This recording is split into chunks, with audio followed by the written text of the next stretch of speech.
ராமச்சந்திரையா அவரு புதுசா வாங்கின மாட்டு வண்டியை பார்த்து ரொம்பவும் பெருமைப்பட்டுக்கிட்டு இருந்தாரு. வண்டிக்கு புதுசா வண்ணம் பூசி மாட்டுக்கு புதுசா சலங்கை போட்டிருந்தாரு. ஆனா ஒரு சின்ன குடிசையில வாழ்ற அவருடைய தம்பி ரகுவால அண்ணன் மாட்டு வண்டி வாங்கினத பார்த்து சகிக்க முடியல. ரகு அவனுடைய பொண்டாட்டி கிட்ட கோவமா, பாத்தியா லக்ஷ்மி, அண்ணன் எப்படி எல்லாத்தையும் கடகடன்னு வாங்குறாருன்னு. முதல்ல மாடி வீடு, இப்ப புது மாட்டு வண்டி.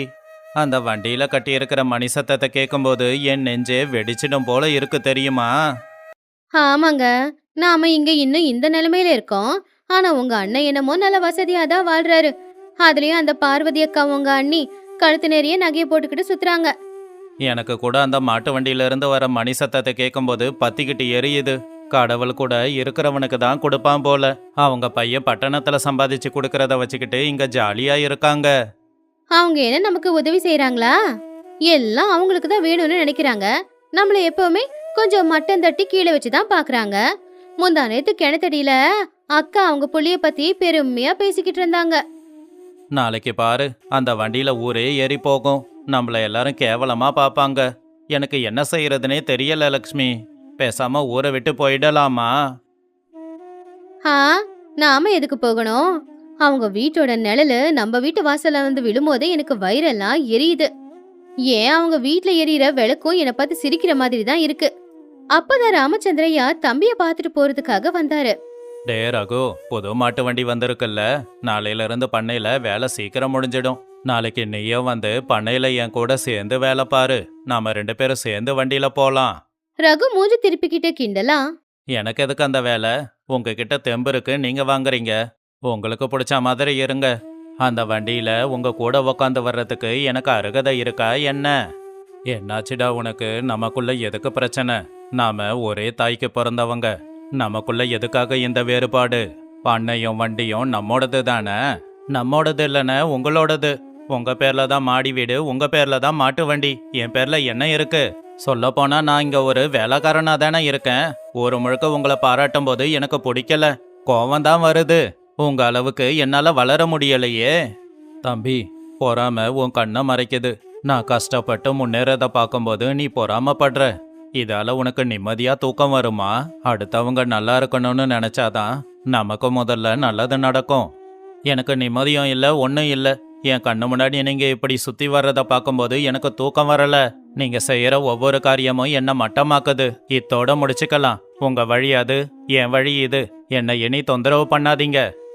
ரகு கோவமா தோட்டத்துக்கு போனா. அங்க ஒரு மரத்துக்கு கீழே தாத்தா உட்காந்துக்கிட்டு இருந்தாரு.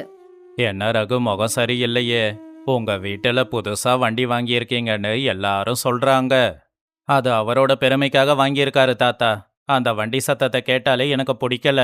அதை பார்க்கும்போது நான் வளராம இப்படியே இருக்கேன்னு எனக்கு ரொம்ப கஷ்டமா இருக்கு.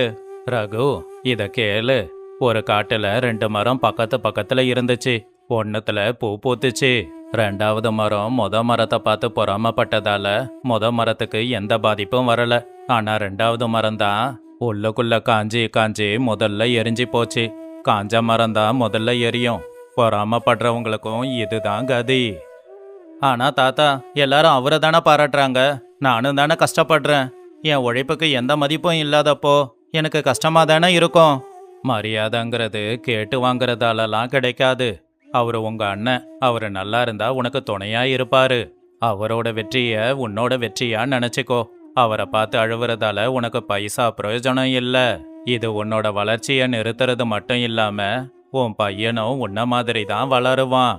அடுத்து உன்னோட பையனும் உன்னை பார்த்து கத்துக்கிறதுக்கு முன்னாடி பொறாமங்கிற தீய உள்ள இருந்து தூக்கி எறிஞ்சிடு. வாசு பட்டணத்துல இருந்து ஊருக்கு வந்திருந்தான். சீனு கூட தோட்டத்துல உட்காந்துக்கிட்டு இருந்தான். சீனு, உன்னை பத்தி தான் நான் இப்ப யோசிச்சேன். நம்ம கிட்ட புது மாட்டு வண்டியும் நல்ல விதைகளும் இருக்குல்ல.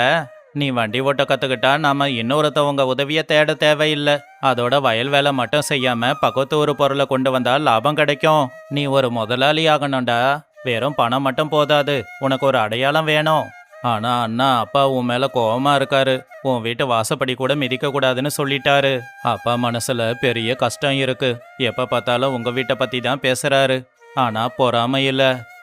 சித்தப்பாவுக்கு இருக்கிறது பொறாம தான் சீனு. அது ஒரு நோய் மாதிரி தான். அது மனுஷங்களை ஒரு வழியாக்கிட்டு தான் போகும். ஆனா நமக்குள்ள அது வரக்கூடாது.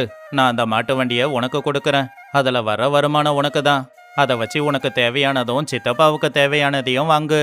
நாம அண்ணன் தம்பிங்க, ஒன்னாதான் நாம இருக்கணும்.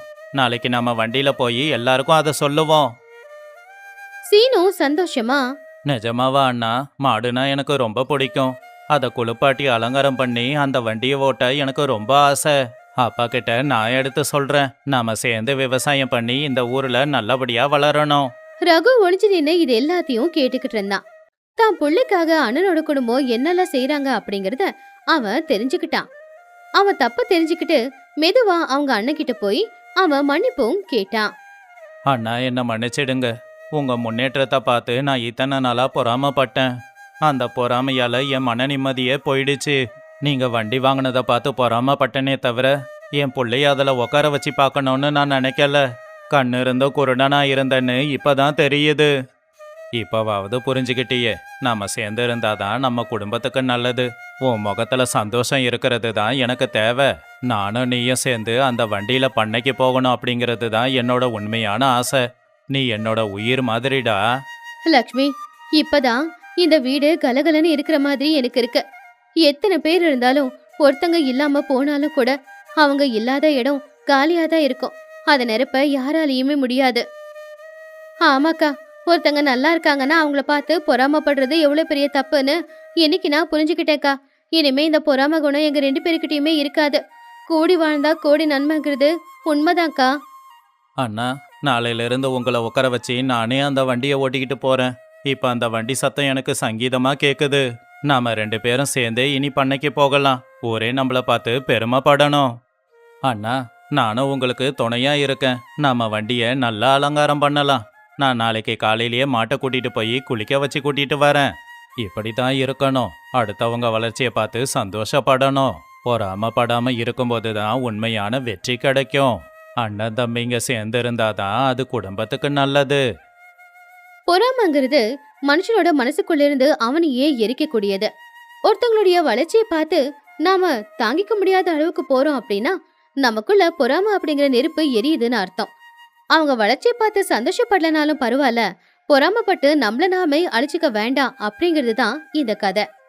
இந்த கதையில இருக்கிற நீதி என்னன்னா, மத்தவங்களுடைய வளர்ச்சியை பார்த்து முடிஞ்சா சந்தோஷப்படணும், இல்ல அமைதியா போயிடணும். ஆனா பொறாமப்பட்டு அவங்கள கெடுக்கணும்னு நினைச்சு நம்மள நாம கெடுத்துக்கிறது தான் அதிகமா இருக்கும். கூடி வாழ்ந்தா கோடி நண்பங்கிறது பெரியவங்க சொன்ன வாக்கு. Check out these awesome videos! And don't forget to subscribe! See you next time!